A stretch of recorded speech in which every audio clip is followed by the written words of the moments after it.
Another warm afternoon for us. We actually got up to 70 degrees today in Augusta, and that warmer air moving in is a sign that we are ahead of our next cold front. And that cold front moving through tomorrow is going to bring us the opportunity possibly for a few severe storms. A little bit different setup than last week. We're not expecting quite as high a risk of severe weather as last week, but still there is going to be the chance. So I want to make sure that you are staying weather aware. And the time window right now appears to be kind of late Thursday afternoon all the way through around 9-10 o'clock tomorrow night. This does include most of the CS array, but we have excluded some of our southern and eastern counties. That wave is going to show up a little bit later for places like Bamberg, Allendale, Screven County, so we have lowered the risk for y'all. But for us here around Columbia, Richmond, Aiken County, Burke County, all the way up to Clarks Hill, we are keeping the risk for some strong thunderstorms out there tomorrow, including the risk for some strong wind gusts.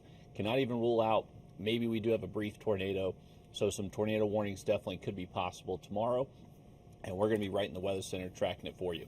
It's going to be all thanks to this area of low pressure moving across the Central Plains. So this is actually the same system that brought all that flooding across California over the last couple of days, quickly racing east across the country, and by the time we get to tomorrow afternoon, this is what our setup is going to look like. So ahead of that front, we are expecting this line of showers and thunderstorms, so it's basically just going to be kind of a strong line of storms moving through. Inside that line, we could see little embedded areas of rotation that could produce a brief tornado. Strong wind gusts with these as well. We know how this goes with this type of pattern.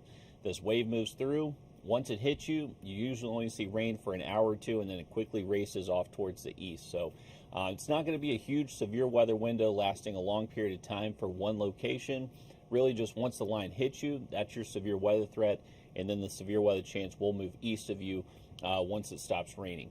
Overall, though, we're going to have the setup. Over the past couple of days, we've been mentioning this storm threat. We just weren't really sure if we would have enough instability, one of those severe weather ingredients that we need in order to produce tornadic cells.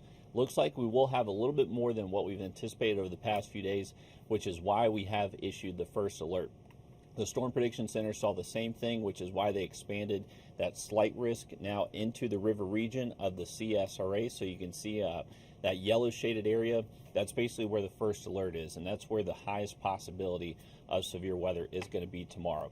If you've been following us with the storm threat throughout this week, that slight risk has really been across Macon, Atlanta, west of the CSRA, but since model guidance today is showing a little bit more moisture at the lower levels of our atmosphere, they've expanded that towards us. So here's the ingredients tomorrow. We're going to have a decent amount of moisture, especially for this time of year. Instability is still expected to be low. So this is really rests on if we do destabilize or not, if we're able to get some of that warm, humid air in at the lower levels of the atmosphere. If we don't see the instability form tomorrow, then we're not going to see any severe weather. So that's what we're crossing our fingers for and hoping happens. Hoping we don't have severe weather tomorrow, but since there's just going to be that low threshold where some could develop, that's where the concern is going to be, because we have a plethora of the other ingredients. We're going to have plenty of lift from this front. We're going to have a lot of wind shear, the twisting and turning with winds as you go up high into the atmosphere. That's that shear, and we're going to have plenty of it with this type of setup tomorrow. So I first wanted to show you the tornado potential. So we showed this last week, kind of when we were expecting the chance for some tornadoes to form. Values last week got as high as 4 and even 5. This week, it looks like those tornado values will get to about a 2 or 3 max. So still nothing to ignore.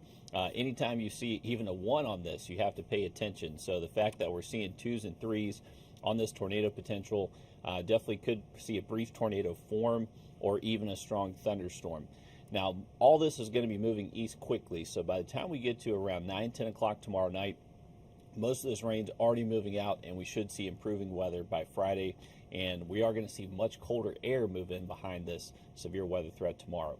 The tornado outlook, it's a 2%. If you remember from last week, that was up to 5%, so a little bit higher risk last week compared to this week, but still technically not 0. So I want to make sure that you are staying weather aware, especially if you live in a mobile home or a trailer. Remember, those places are not safe during a tornado warning. So I want to make sure that you have a place to get to safely and quickly in case you are placed underneath a tornado warning tomorrow. But it is going to be pretty breezy. Ahead of these storms on Thursday, we're going to see south winds pumping between 12, 18 miles an hour. We could see some gusts up to 30 miles an hour even before these storms arrive. So it is going to be a very gusty day and warm as well. We're likely going to see high temps in the mid to low 70s tomorrow afternoon, and then that wave is going to show up. So ahead of that wave is where we're going to see the potential for strong wind gusts, maybe even a tornado embedded in that line, some very heavy rain, lightning, always a hazard with thunderstorms. So if you can hear thunder, you're close enough to be struck by lightning. So just make sure if you're going to be outside around that time frame, you do have a way to get inside quickly once these storms do show up. But once these storms move out later into our Thursday night, we're bringing back some cold air throughout our day Friday. We're going to wake up in the mid 40s Friday and only increase those high temperatures into the mid to low 50s later into the afternoon. So about a 20-degree drop in high temperatures between Thursday and Friday. Definitely a significantly colder air mass. And for the first time in more than 2 weeks, we actually are expecting below average temperatures Friday all the way through Sunday. So the first alert's in effect tomorrow. Make sure you're keeping it with us for those weather updates over the next day, day and a half. And then heading into the weekend, we do stay dry for any outdoor plans, but temperatures will be much colder. We'll wake up below freezing Saturday, Sunday morning. And then for our MLK holiday next Monday, does look seasonal. Low 60s for high temps, a few passing clouds during the day, but it should be a nice day for any parades going on, festivities. If you have the day off of work, it looks like the weather will cooperate. But then our next chance for some rain does move in by next Tuesday. So kind of just doing this usual song and dance of up and down temperatures, rain chances ahead of the warmth, and then cool, dry weather behind it. But we'll be right here in the Weather Center tracking that severe weather threat tomorrow. We'll have another update for you coming up on News 12 at 11.